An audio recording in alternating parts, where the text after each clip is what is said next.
¿Qué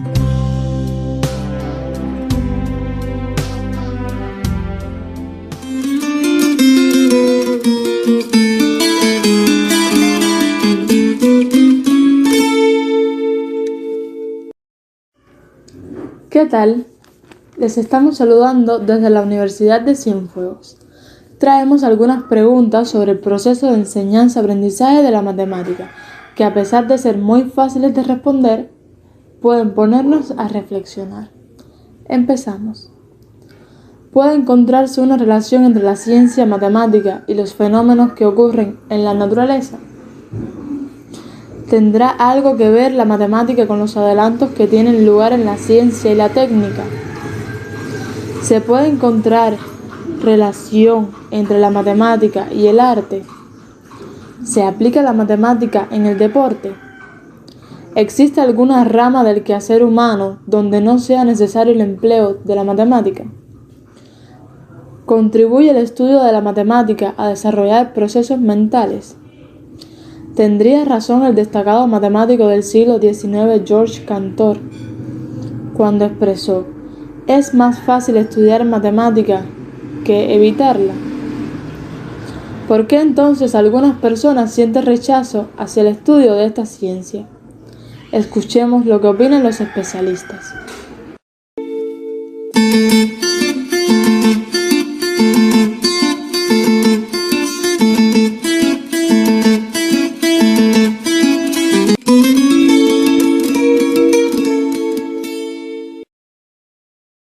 Hablaremos de la importancia de la predisposición. En cuanto al rechazo de algunas personas hacia el estudio de la matemática, el problema es multifactorial. Nos vamos a referir a algunos aspectos y sobre todo a cómo evitar ser cómplice de la actitud negativa hacia el aprendizaje de la matemática. En primer lugar, se deben evitar algunos comentarios que realizan los adultos creyendo que no tienen importancia. Por ejemplo, mi hijo salió a mí, no le entra la matemática. Yo no estudié tanto y no me hizo falta. No sé por qué le complican la vida a los muchachos. Mandan a estudiar cosas que no sirven para nada. Resulta importante mantener una actitud positiva hacia el aprendizaje de la matemática. En segundo lugar, se debe tener presente que existe un orden lógico del contenido. Este se viola en algunos casos. Veamos algunos ejemplos. Antes de aprender la sustracción es necesario dominar la adición. No se debe enseñar que 7 menos 4 es 3 si antes no se enseñó que 4 más 3 es igual a 7. Esto sucede con otros contenidos. Hay alumnos de la enseñanza media que enuncian correctamente algunas propiedades de las figuras geométricas, pero no son capaces de reconocer los elementos que intervienen en esas propiedades. Por ejemplo, si dos triángulos tienen respectivamente iguales dos lados y el ángulo comprendido entre ellos, entonces son iguales.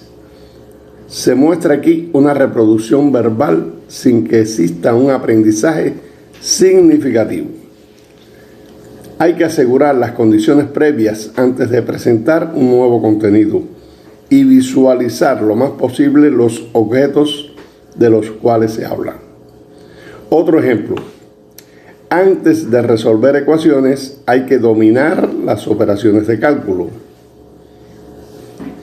Otro aspecto que deben dominar los interesados en el tema es la relación dialéctica entre aprendizaje y motivación.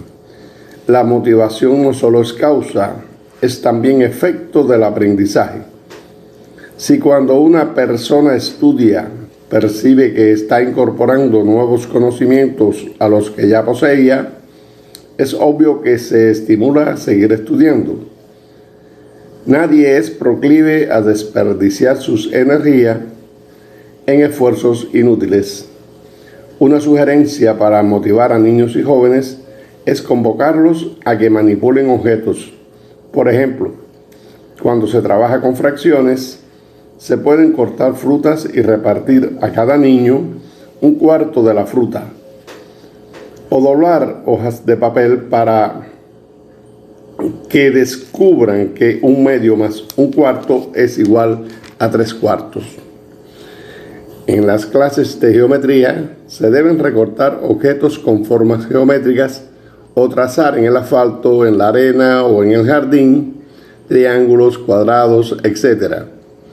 Señalar ángulos entre paralelas en los azulejos o en las losas del piso y buscar en el entorno formas geométricas. Y aprendí colores y mapas y letras, la vida al cuadrado, coseno, matriceno, un examen sobre buenas tardes, pero sin tangentes y directrices. Un medio de enseñanza fácil de crear es un geoplano, una tabla cuadrada con 3 puntillas en 3 hileras, situadas a 5 centímetros una de otra. Con ligas se construyen triángulos de diferentes clasificaciones y otras figuras de forma rápida y segura. A continuación se proponen algunas preguntas para que los alumnos reflexionen mientras manipulan las ligas en el geoplano. ¿Cuántos segmentos de diferentes longitudes se pueden trazar con las ligas en el geoplano? ¿Cuántos triángulos diferentes? ¿Cuántos triángulos rectángulos? ¿Cuál es el área del mayor de los triángulos? Las preguntas estarán en dependencia del nivel de los alumnos.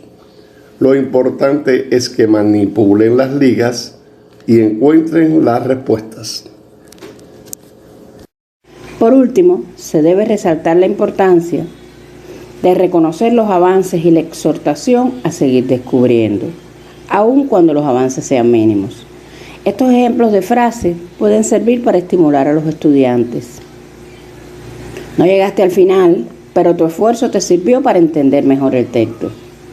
Sería bueno que sustituyeras las palabras por su significado. Eso te puede ayudar. Separa lo dado y lo buscado e indaga la relación entre ambas cosas. Si estás motivado, aprendes. Y si aprendes, te motivas a seguir estudiando. Esperamos que hayan acertado en las respuestas a las preguntas que formulamos al inicio. La matemática se vincula con la naturaleza, la ciencia y la técnica, el arte y el deporte, en fin, con todas las esferas del quehacer humano. No solo sirve para acciones de compra y venta. La matemática desarrolla el intelecto y nos hace más capaces. Ojalá estas reflexiones sirvan para entusiasmarlos hacia el estudio desde la matemática. Recuerden esta relación dialéctica. A más motivación, más aprendizaje. Y a más aprendizaje, más motivación. Nos vemos. Y la constante en la circunferencia, para de teoremas también decimales. Eurípides, Pitágoras, Arquímedes bailaron changüí con mis marginales, recitando la tabla sonámbulo. Ay, qué profe tan bueno en sus ángulos.